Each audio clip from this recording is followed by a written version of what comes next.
மகாபாரத போரில் பீஷ்மரின் வீழ்ச்சி. மகாபாரத போரின் 10ஆம் நாள் பீஷ்மர் வீழ்ச்சி அடையும் அந்த நாள் வந்தது. கௌரவர்கள் அசுர வியூகத்தை அமைக்க, பாண்டவர்கள் தேவ வியூகத்தை அமைத்தனர். சிகண்டியை முன் நிறுத்தி பாண்டவர்களின் படை முன்னேறியது. இதுவரை இல்லாத அளவு பாதுகாப்பு இன்று பீஷ்மருக்கு இருந்தது. இன்று பீஷ்மரை கொன்றாக வேண்டும் என்று பாண்டவர் பாசறையில் முடிவு எடுக்கப்பட்டிருந்தது. அர்ஜுனன் உணர்ச்சிவசப்பட்டிருந்தான். கலங்கி நின்றான். தன் செல்ல தாத்தாவாகிய பீஷ்மரின் மடியில் அமர்ந்து விளையாடிய நேரங்களை கண்ணீருடன் நினைவு கூர்ந்தான். தன் தாத்தா சிறுவயதில் கூறிய கதைகளில் மீண்டும் ஒரு முறை கடைசியாக மூழ்கினான். தன் அன்பிற்கும் பாசத்திற்கும் மரியாதைக்கும் உரிய பீஷ்மரை கொல்ல போகிறோமே என்று வேதனை அடைந்தான். காண்டீபத்தை தொட அவன் மனமும் கைகளும் மறுத்தன. நாம் தோற்றாலும் பரவாயில்லை, கங்கை புத்திரரை கொல்ல மட்டேன் என்று கிருஷ்ணரையும் அண்ணன்களையும் தழுவி அழுதான். அங்கு சில நிமிடங்கள் நிசப்தம் நிலவியது. காற்று வீச மறந்தது. கூடியிருந்த அனைத்து மகாராதர்களின் கண்களிலும் இந்த காட்சி ஈரமாக படர்ந்தது. பகவான் ஸ்ரீகிருஷ்ணர் சமாதானம் செய்ய வார்த்தை இன்றி சிலையானார். சிறிது நேரம் கழித்து அர்ஜுனா, பீஷ்மரின் சாபம் முடியும் நேரம் நெருங்கிவிட்டது. அவர் முக்தி அடைய போகிறார். நீ அவரை கொல்ல போவதில்லை. அவருக்கு உன் கைகளால் முக்தி கொடுக்க போகிறாய். அவருக்கு விதிக்கப்பட்டது இதுதான் பார்த்தா. உன் பாசத்திற்குரிய அன்பு தாத்தாவிற்கு நீ கொடுக்க போகும் மிக பெரிய பரிசு இது. எடு காண்டீபத்தை, மோட்சத்தை கொடுத்து அவரை வழி அனுப்பு. அவரின் ஆசி என்றும் உன்னோடு இருக்கும் என்றார் கிருஷ்ணர். அர்ஜுனனுக்கு பீஷ்மரின் பிறப்பு ரகசியத்தை மீண்டும் ஒரு முறை சொல்லி முடித்தார். அர்ஜுனன் தெளிவானான். காண்டீபத்தில் நானேற்றினான். நானை சுண்டிவிட்டான். அதன் ஒலி 8 திக்கிற்கும் சென்றடைந்தது. சத்தத்தை கேட்ட அனைத்து ஜீவராசிகளும் ஒரு நிமிடம் மிரண்டது. வில்லுக்கு விஜயன் தேரில் ஏறி போருக்கு தயாரானான். இச்ச மரணம், விரும்பிய போது மரணம் என்ற வரத்தை தன் தந்தையிடம் இருந்து பெற்றிருந்தார் பீஷ்மர். அப்படிப்பட்ட பீஷ்மரை எப்படி தோற்கடிப்பது, எப்படி கொல்வது என்று பாண்டவர்கள் அனைவரும் குழம்பி இருந்தனர். அப்போது அர்ஜுனன் கொல்ல முடியவில்லை என்றால் என்ன? அவரின் உடல் அசைய முடியாதபடி காயங்களை ஏற்படுத்தினால் போதும் என்றான். அப்போது குறுக்கிட்ட தருமர், அவர் கைகளில் வில் இருக்கும் வரை அவரை காயப்படுத்தும் ஆற்றல் படைத்த வீரன் மூவுலகிலும் பிறக்கவில்லை. பிறகு எப்படி அவரை காயப்படுத்துவது என்றார். அதற்கு அர்ஜுனன், அவர் காயம் அடைய வேண்டும் என்றால் வில்லை கீழே வைக்க வேண்டும். அவர் போர்க்களத்தில் வில்லை கீழே வைக்க மாட்டார் என்று அனைவருக்கும் தெரியும்.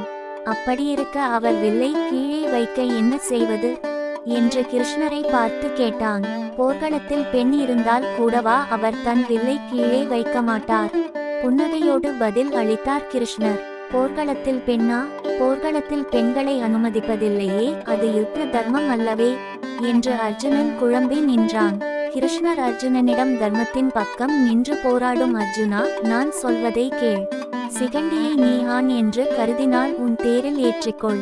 பீஷ்மர் சிகண்டியை பெண் என்று கருதினால் தன் வில்லை கீழே வைப்பார்.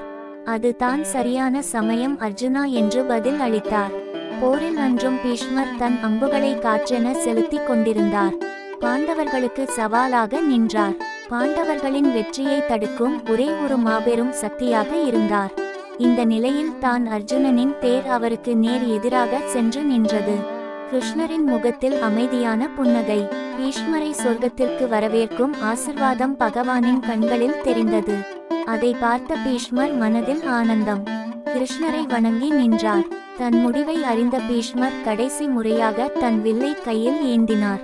பல ஆண்டுகளாக ஆயிரம் வீரர்களை கொன்று வெற்றி கண்டவர். தோல்வியே இல்லாத மகாரதனாக தான் விளங்கியதற்கு காரணமாய் இருந்த தன் வில்லை தொட்டு அதற்கு இறுதி வணக்கத்தை வீரத்தோடு தெரிவித்தார். தனக்கு மிகவும் செல்லமான பேரன் அர்ஜுனனின் தேரில் அவனின் கொடி வெற்றி களிப்போடு பறப்பதை பார்த்தார். சிகண்டியை அர்ஜுனனின் தேரில் அவனுக்கு முன் நிற்பதை கண்டார். தன் விரதப்படி பீஷ்மர் சிகண்டியை தாக்கவில்லை. சிகண்டி யார் என்பதை நினைவு கூர்ந்தார். தன் ஆயுதத்தை கீழே வைத்தார். ஆயுதம் ஏதும் கையில் இல்லை. பார்த்தா செலுத்து உன் அம்பை, விடை கொடு பீஷ்மருக்கு என்றார் ஸ்ரீகிருஷ்ணர். அர்ஜுனன் மனதை ஒருமுகம் செய்தான். தைரியத்தை மனதிற்குள் புகுத்தினான்.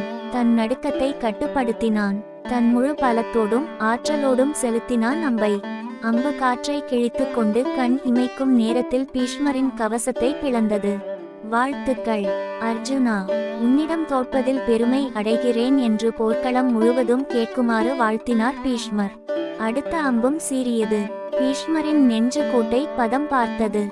மகிழ்ச்சி அர்ஜுனா, உனக்கு என் நன்றிகள்.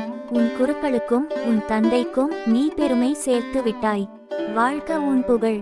பீஷ்மனை வீழ்த்திய உன் புகழ் இந்த உலகம் அழியும் வரை வாழட்டும் என்று ஆசி வழங்கினார். அடுத்தது 7 அம்புகள் பீஷ்மரின் மார்பில் பாய்ந்தது. அர்ஜுனனின் அம்புகள் பீஷ்மரின் உடலெங்கும் தைத்தன. பீஷ்மர் நிலை குலைந்தார்.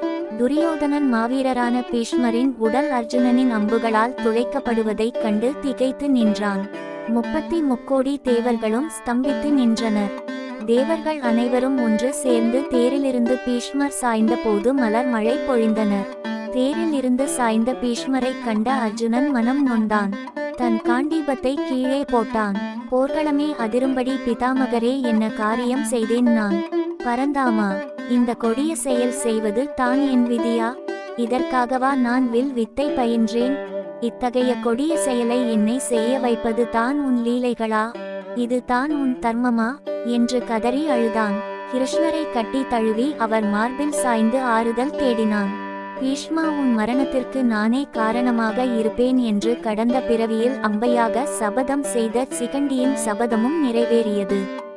இரு தரப்பாரும் பீஷ்மரின் வீழ்ச்சியை கண்டு திகைத்தனர். கீழே வீழ்ந்த வீர பீஷ்மரின் உடல் தரையில் படவில்லை. உடம்பில் தைத்திருந்த அம்புகள் அவரின் உடலை பூமியில் படாது தடுத்தன. அவரை கௌரவிக்க தன் தாயாகிய கங்காதேவி பல ரிஷிகளை அனுப்பினாள். அன்னப்பறவை வடிவம் தாங்கி அவர்கள் பீஷ்மரிடம் வந்து பணிந்து சென்றனர். அவர் செய்த புண்ணிய காலம் வரை உயிருடன் இருக்க தீர்மானித்திருந்தார். இப்படி மரணத்தை தள்ளி போடும் வரத்தை தந்தை சாந்தனுவிடமிருந்து வரமாக பெற்றிருந்தார். அவர் உடல் பூமியில் படவில்லை என்றாலும் தலை தொங்கிக் கொண்டிருந்தது. அருகில் இருந்தோர் தலையணை கொணர்ந்தனர். ஆனால் அவற்றை விரும்பாத பீஷ்மர் அர்ஜுனனை பார்த்தார். அர்ஜுனன் 3 அம்புகளை வில்லில் பொருத்தி வானத்தில் செலுத்தினான். அவை நுனிப்பகுதி மேலாகவும் கூர்மையான பகுதி தரையில் பொருந்துமாறும் அமைந்து பீஷ்மரின் தலையை தாங்கின. பீஷ்மர் புன்னகை பூத்தார். கடும் போர் புரிந்த பீஷ்மருக்கு தாகம் எடுத்தது. பல மன்னர்கள் தண்ணீர் கொணர்ந்தனர். பீஷ்மர் மீண்டும் ஒரு முறை அர்ஜுனனை நோக்கினார். குறிப்புணர்ந்த அர்ஜுனன் அம்பு ஒன்றை பூமியில் செலுத்தினான். தன் தாயாகிய கங்கா தேவியின் அருளால் கங்கை மேலே பீரிட்டு வந்தது. கங்கை மைந்தன் அந்த நீரை பருகினார். பீஷ்மர் பின் துரியோதனனை பார்த்து, அர்ஜுனனின் ஆற்றலை பார்த்தாயா? தேவ பலம் பெற்றவன் இவன். இவனிடம் சிவனின் பாசுபத கணையும் உள்ளது, விஷ்ணுவின் நாராயண கணையும் உள்ளது. அது மட்டுமின்றி அனுமனின் ஆற்றலை பெற்ற பீமனின் வல்லமையும் உனக்கு தெரியும். இப்போதேனும் நீ சமாதானமாய் போய்விடு. அவர்கள் நாட்டை அவர்களிடம் ஒப்படைத்து விடு. இப்போர் என்னுடன் முடியட்டும் என்றார். அந்த சூழ்நிலையிலும் பீஷ்மரின் அறிவுரையை துரியோதனன் ஏற்கவில்லை. எல்லோரும் பிரிந்து சென்றனர். நள்ளிரவில் கர்ணன் ஓடிவந்து அவர் பாதங்களில் வீழ்ந்து அழுதான். ராதையின் மைந்தனான நான் சில சமயங்களில் தங்களுக்கு மரியாதை தர தவறிவிட்டேன். என்னை மன்னித்து விடுங்கள் என்று கதறி அழுதான். அது கேட்ட பீஷ்மர், கர்ணா, நீ ராதையின் மகன் அல்ல, குந்தியின் மைந்தன் என்று எனக்கு முன்பே தெரியும். சூரிய குமரன் நீ. இதை வியாசர் எனக்கு கூறினார். காரணமின்றி நீ பாண்டவர்களை பகைத்ததால் நானும் உன்னிடம் கோபமாக நடந்து கொண்டேன். பாண்டவர்கள் உன் தம்பியர். நீ அவர்களுடன் சேர்ந்து தருமத்தை போற்று என்றார். கர்ணன் கொள்கையை மாற்றிக்கொள்ளவில்லை. துரியோதனனுக்கு எதிராக போர் புரிவதை எண்ணிக்கூட பார்க்க முடியவில்லை. மன்னியுங்கள் என்றான். கர்ணா, அறம் வெல்லும். நீ விரும்பியபடியே செய் என்று கூறிவிட்டு நித்திரையில் ஆழ்ந்தார் பிதாமகர். குருக்ஷேத்திர போரின் மிகப்பெரிய இழப்பாகவும் தீர்க்க முடியாத சோகமாகவும் அமைந்தது பீஷ்மரின் வீழ்ச்சி. பீஷ்மர் தலைமையில் கௌரவர்கள் களமாடிய கடைசி நாள் இதுதான். பீஷ்ம பருவம் இத்துடன் முடிந்துவிட அடுத்த நாள் துரோணர் தலைமை பொறுப்பை ஏற்றார். அது துரோண பருவம் என்று அழைக்கப்பட்டது. பீஷ்மரின் வீழ்ச்சியோடு அன்றைய நாள் போர் முடிவிற்கு வந்தது.